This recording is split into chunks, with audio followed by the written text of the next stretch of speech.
Good morning, beautiful people, and welcome back to my channel. My name is Yolandi. If you are joining us for the first time, and if you are a returning subscriber, welcome back. So this morning we traveled to Sandton and we traveled back home. We went on a little excursion. Okay, if you're wondering what is going on, there is a banking seminar taking place on the 15th and the 16th of November, and in my head it was taking place today. So Yolandi traveled all the way to Sandton this morning. I woke up, I got dressed, I put on the bangiest of the bangiest perfume. I did my makeup. I got on the Gautrain train. Mind you, didn't drive there. I Ubered there.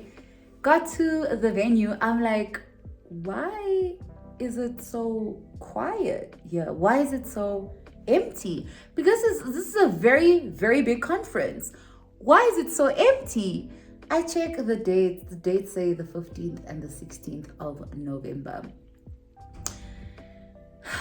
Now you're probably wondering, why did Yolandi think it's taking place today? Because registrations closed on Monday.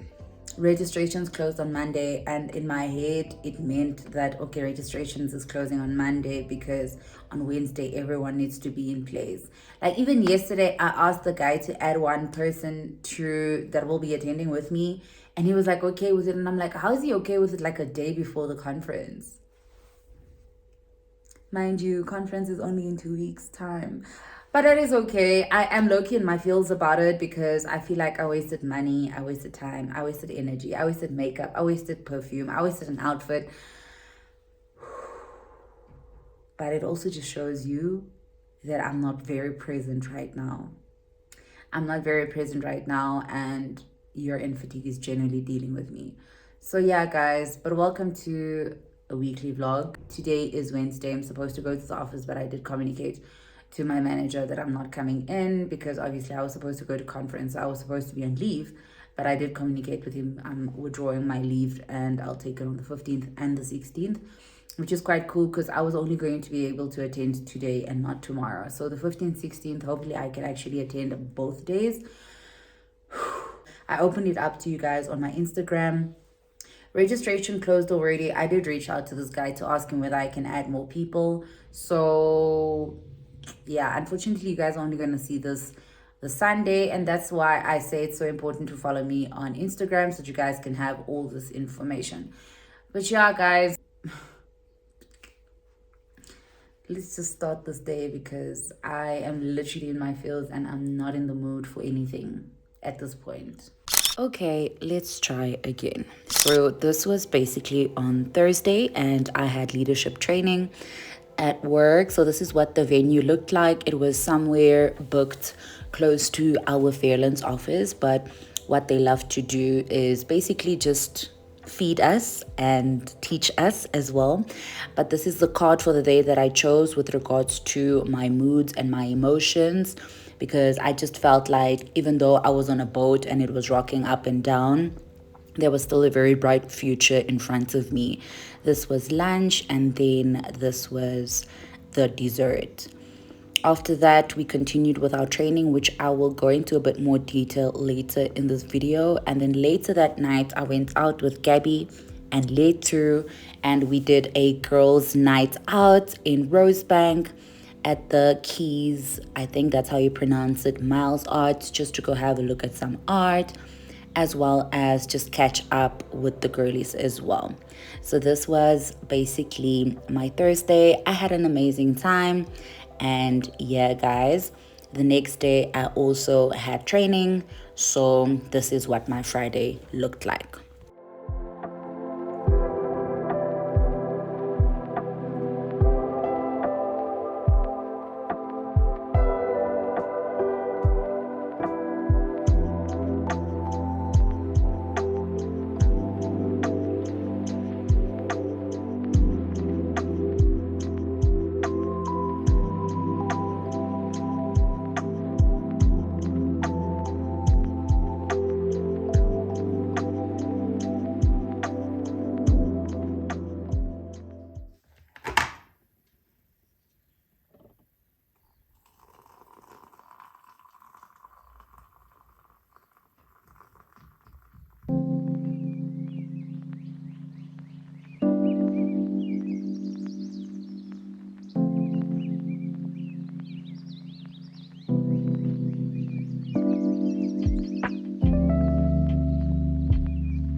Hello beautiful people, I can't believe I'm only sitting you guys down now. This week has actually been very busy. The weekend, not so busy, pretty chilled, but still I didn't want to talk too much this weekend, so I'm very happy that the weekend went the way it went, okay? But you guys saw that I attended training on Thursday and on Friday, and here are some of my notes. So I just wanted to basically take you guys through some of the key things that stood out for me. And yeah, this is a career channel, and I know most of you guys follow me because of the career advice and so forth. So let's get into it. Thursday's training was all about the scarf model. You guys can check it out, scarf framework, scarf model.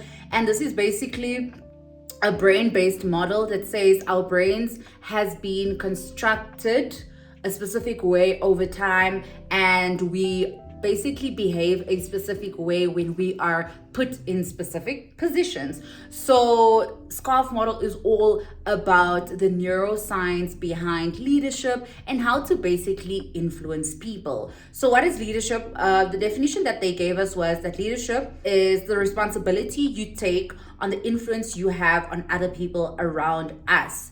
And then they basically asked us the question in the beginning of the training, how do you create influence in 10 minutes? Like, I thought about it for me, how do you create influence in 10 minutes when you walk into a room? And even though there wasn't like practical steps that were given, but the scarf model actually speaks to some of the stuff that you need to pay attention to.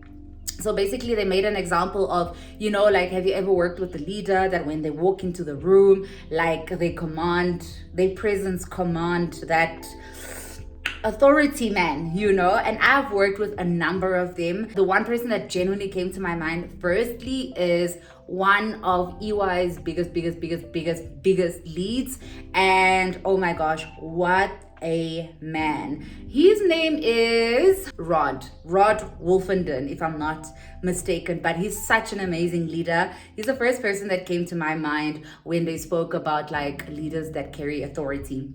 Then what would a good leader do? A good leader would lower their status to make people feel comfortable. So if you don't know what SCARF stands for, you guys can check it out. But also S stands for status, C stands for certain, A stands for autonomy, R stands for relatedness, and R stands for fairness. So a good leader would lower their status to make people feel comfortable. So for instance, if I walk into a room, or I know I'm going to be talking to a specific group of people, let's say I'm the CEO of a bank, right? And I'm going to address people who are working in our branches, or people who are working and doing activations in malls and so forth, then I'm not going to rock up there with a suit, because they're going to already feel intimidated with me, with my formal suit, rocking up like that. So a good leader would lower their status and wear something a bit more comfortable to make the people that they're addressing a bit more comfortable as well. Second thing a good leader would do is allow people to have a say. So basically ask the people in the room, when you come up with suggestions or you guys are working towards something,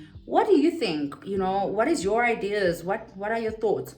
A good leader would also make people feel like they are part of the group, so not making anyone feel outside and excluded. A good leader would make sure that if certainty is down, remember C stands for certainty. So let's say, because I actually brought this up because I said in the banking environment, like a lot of people don't really like uncertainty, and it's important for a leader to provide that certainty even though you're going into a specific space that is uncertain to them. You know, in consulting, most of the times we operate from an uncertain environment because sometimes we don't know where a project will really end up, or we're trying to work towards something that we're not 100% sure what it's going to look like. So I was just making a comment that I feel like from consulting to banking, consulting was very uncertain, whereas banking, people want that certainty and they're not used to uncertainty. So a good leader would make people feel okay and still feel safe, even though they are operating in an uncertain environment. Then a good leader would also bring out the best in people through influence. So it's important to, make people thrive while you are trying to influence whatever outcomes you want. And then a good leader supports diverse thinking. There is no way a good leader will let anyone's ideas go to waste, because we hire people for different reasons and we want our teams to ideally be diverse. That is from a leadership perspective. Then the second day, which was Friday, was office politics, and that one for me was very interesting because she discussed like a couple of myths. The first one being, you can either be a good person or play politics. Wrong. Politics will always be there. However, just be part of good politics, okay? And then I would encourage you guys to go have a look at the little screenshot I showed you. It's a clip really. Go have a look at that. The lady is in the frame as well, but just go read up what she states in her book, What is Office Politics. And then the second myth was that it's possible to avoid politics. It's not possible to avoid politics. Office politics are always going to be there. Once again, we're bringing it back. It needs to be good office politics. So try to minimize political environments, but there's always going to be office politics in corporate or wherever you work. Number 3, politics don't make a difference to your career. Yes, it does. And I know sometimes I say office politics for me includes hiki-ha-haing with specific people. And I'm not going to lie to you guys, it definitely does make a change to your career. And I just said, I don't want anyone to be fake, okay? I'm more connected to people who are authentic. I love creating authentic relationships. Don't be fake. I'm going to feel it. I don't like it. And then I'm not going to want to build a relationship with you because you're fake. You get what I'm saying? Yeah. I missed number 4 completely. Number 5 was political intelligence is a trait and not a skill. So it is basically a skill that you can learn. Political intelligence is something that you need to learn. You don't come into corporate thinking about office politics and political intelligence and politics in general. You think I'm coming there to work and leave. No, my darling, I've got bad news for you. There's office politics, there's politics in corporate as well. And how you play it needs to be to your advantage. But just for me, I always say, make sure that you don't hurt other people in the process. like I said, back to what I said earlier on, just play the good politics. And that is just something that I've been doing, playing the good politics, building authentic relationships, and making sure that I am beneficial to other people and others are beneficial to me, because at the end of the day, we all need each other. We're working for one organization, and at the end of the day, we're working towards making sure that our customers are happy. Guys, it has come to an end. It is Sunday. I'm about to go for a Sunday walk. That's why I'm dressed like this. This video needs to get to you guys in probably like an hour. So let me get to my editing and get this video out to you guys. It's a new week. It's a crazy week that is upon us. Firstly, let me pause. How was your week? Please let me know in the comment section down below how your week was. My week was way better. I know you guys are worried about me from last week's video. Oh my gosh, she's dying. No, I'm not dying. I'm just tired, okay? It's any of fatigue, and we know how crazy that is. But this week was way better, and this week that's coming, way challenging. I'm so excited for this week. I can't wait. I'm going to be in a room with big names, with big people doing big things, because I'm a girl, small girl from a small town serving a big God. Hallelujah, amen. Don't forget to subscribe, like, comment, let me know what you guys think about this video, as well as let me know how your week was. With that being said, goodbye. I love you guys so much. Bye.